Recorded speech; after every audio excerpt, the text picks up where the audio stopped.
What is good, everybody? It is Spill here, and welcome back to another NBA 2K Lab video. In this one, I'm going to show you everything you need to be effective when shooting dribble pull-ups or fades. And since it is Swishmas, we have a special gift for you guys, as we'll be showing you the premium stats from the dribble pull-up that I've been using. We have some great information, so be sure to like the video and subscribe if you haven't already. Without further ado, let's get right into it.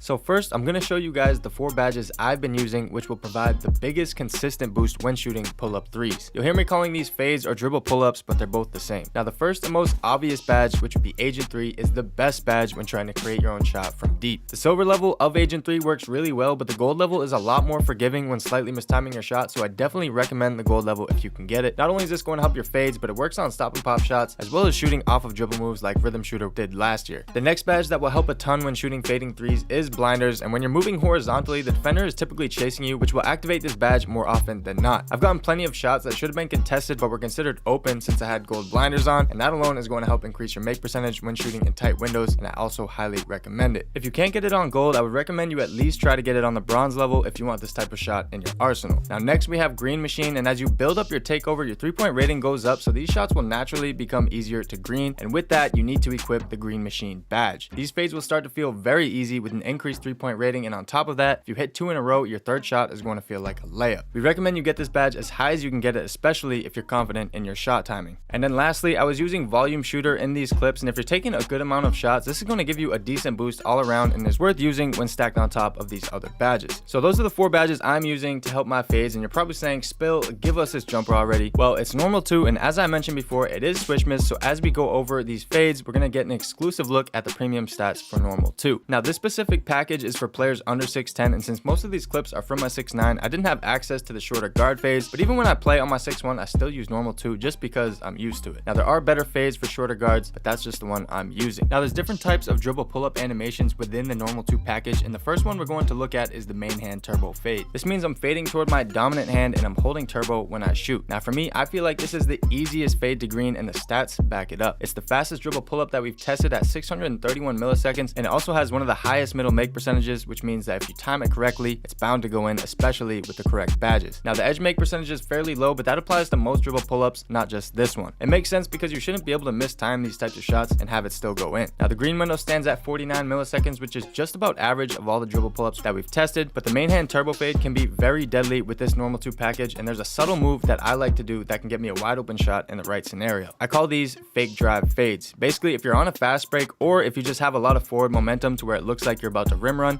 I quickly tail off and shoot a main hand turbo fade from behind the arc. With the correct angle and momentum, it can even pull you back to the 3-point line, making it nearly impossible for the defender to recover. It's a great move to counter your opponent when they're expecting you to rim run, and almost always results in a wide open shot. Now, the next type of dribble pull-up is the normal 2 offhand turbo fade. So we first talked about the main hand, so this is the same thing but just moving toward your offhand. Now, these are slower and harder to hit, but it's nice to have in your bag so the defense can't just play your main hand fade. As long as you're creating the necessary space, it's still very much greenable and has a middle make percentage of about 67%. Now, while most of the stats are worse than the main hand turbo fade, the green window is considerably larger by 9 milliseconds, making it a decent shot if you learn the timing. Now, as I mentioned before, we tested 7 different dribble pull-up packages and over 20 different types of shots with turbo, no turbo, main hand and offhand fades, and we're still testing more as new packages are released. Not to mention we have over 50 different custom jumper bases tested, so if you want access to all of these shots and their make percentages and green windows, we have a special offer for 24 hours only for 30% off your initial signup using code SWISHMAS30, which is 10% more than our usually 20% discount. So if you're interested in that, be sure to visit NBA2KLab.com. So those are the 2 most common types of fades you'll likely be shooting, but there are some other animations in that package. One of these is the front phase, which I don't shoot often, where instead of moving horizontally, you're moving vertically, giving you an animation that looks like this. These can be especially useful on fast breaks, and it's not a bad shot by any means, but it may require some practice to get consistent with it. You can also get awkward hanging animations like these, which can be frustrating when you're expecting a regular offhand or main hand turbo fade. These seem to happen when you're not exactly moving horizontally or vertically, but it's more of an in-between angle, which happens to me a lot on the wing area. Now lastly, this shot I like to call a reverse fade or a 180 fade, where I'm running back to the 3-point line and I start my moving shot before I even get to the 3-point line, line, causing my player to do a 180 and shoot a dribble pull-up. The defense almost never expects this, and if you can get the timing down, it's almost always a wide open shot. I gathered both of these clips yesterday and shot 2 for 2 on them, so while they aren't the most practical, they can be extremely effective. So with all of that being said, there's a couple things to keep in mind when shooting fades. Now, one of the biggest things is to try and be as close as possible to the 3-point line, because the further you are, the harder it becomes to hit, even if you're just slightly behind it. Now, if your feet are on or near the line, the shot is much easier to hit and you'll see a lot more success. Next, we didn't cover non-turbo fades in this video as they're just not that effective with this package. Still greenable, but as a taller player, it's generally better to shoot turbo fades, whereas shorter players, they want to shoot more non-turbo fades. Now, that is all we got for this video, and I hope it helped. I personally love shooting fades, and I know some people despise them, but they've definitely made it tougher than last year, especially with the way shooting is. Now, if this video did help you, don't forget to drop a like. It's Spill. I hope everyone has a safe and happy holiday. I'll catch you guys in the next one.